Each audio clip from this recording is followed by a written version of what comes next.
What's up, people? I wanted to read a quick verse for you guys. I wanted to read from verse 15 of 1 Samuel chapter 1.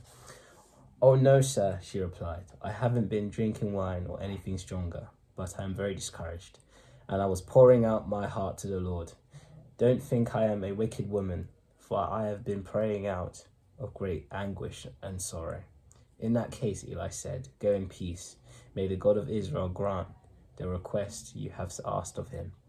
"Oh, thank you, sir," she exclaimed. Then she went back and began to eat, and she was no longer sad. The New King's, I really like the New King's translation. It says, "And her face was no longer sad." And you're probably wondering, what's the context of this?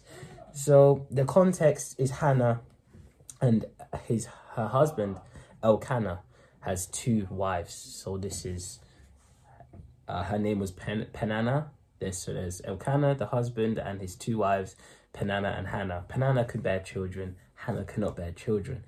And obviously Peninnah's mocking her, taking the mick and all this stuff. And Hannah's having the worst period of life. Like, I'm basically useless, I can't have kids. And kids was a big thing in Israel at that time, to carry on the lineage, to carry on the inheritance. Who's going to have the land after I pass away? And all these things. So the mother to have kids was pivotal.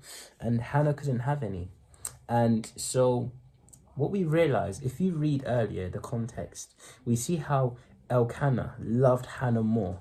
But the problem was he didn't rely on God to help Hannah to have a kid. So what he did was, the same as Abraham, to get another woman, to start this polygamy.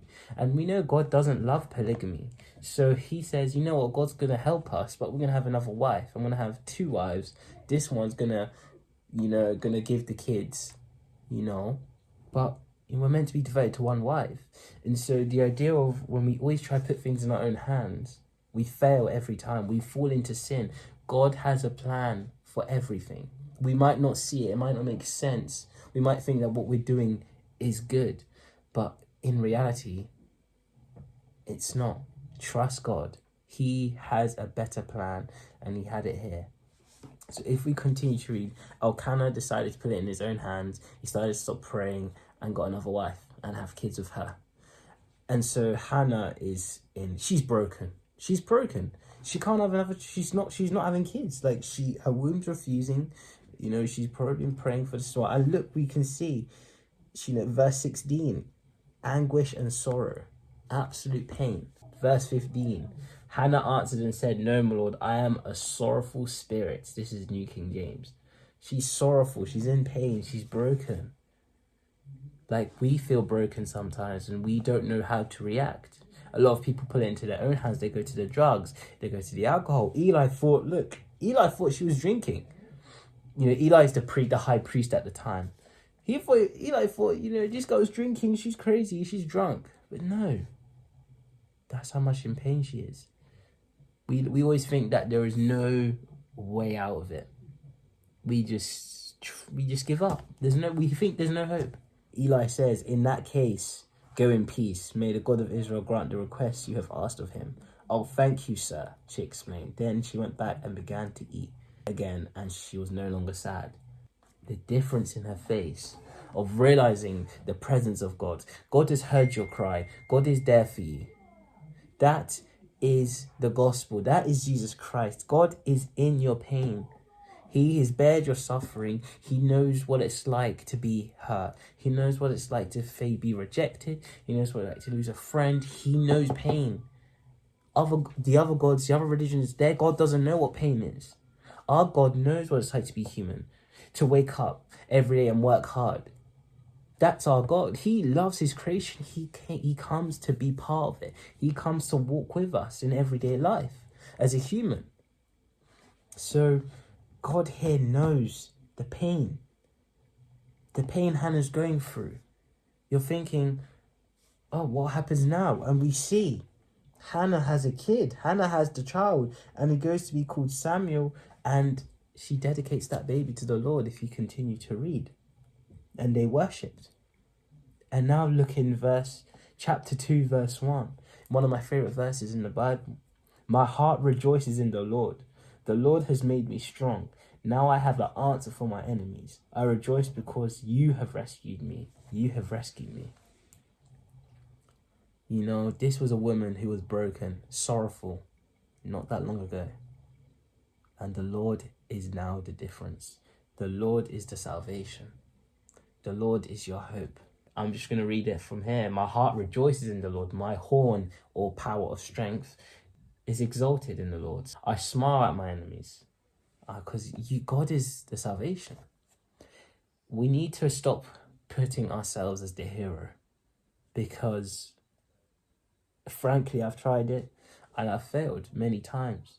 The hero doesn't know what tomorrow is looking like. The hero doesn't know that tomorrow is promised. But God, the true ultimate superhero, sees everything. He's ahead of time. He made time. He sees everything from past to now and the future. So we need to trust the Lord. And it might not look easy. It might not look easy. Abraham waited how long for Isaac? Look how old they were. And they had the faith. My phone's going off. I don't know why.